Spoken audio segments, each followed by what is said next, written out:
Hi అండి. నేనైతే మంగళవారం స్కూల్ నుంచి వెళ్తూ పడిపోయాను కదండీ. అయితే నేను ఇంటికొచ్చేసరికి నాకైతే స్పృహది లేదు.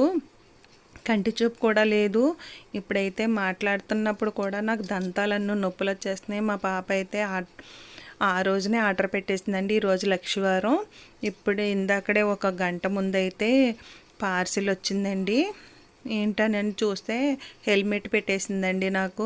ఎందుకంటే బుర్రకే కదా గాయాలు తగిలాయి. నాకేంటంటే అంత వెళ్ళేది పెద్ద ట్రాఫిక్ లేని ఏరియానే, కానీ ఇలాంటి యాక్సిడెంట్ల నుంచి అమ్మకు రక్షణ ఉండాలి. అమ్మ నువ్వు లేకపోతే మా బ్రతికేంటని చెప్పేసి వాళ్ళ ఆయన కూడా అక్క హెల్మెట్ ఉండాలి, నాకు మొన్న దెబ్బలు తగిలాయంటే హెల్మెట్ ఉండడం వల్లే నేను సేవ్ అయ్యానక్క, ముందు అర్జెంటుగా హెల్మెట్లు పెట్టు అని వాళ్ళ ఆయన కూడా చెప్పడంతో హెల్మెట్ అయితే ఆర్డర్ పెట్టేశారు. ఈరోజు అయితే వచ్చేసిందండి. నేనంతా పూర్తిగా కోలుకున్నాక హెల్మెట్తోనే ప్రయాణిస్తానండి.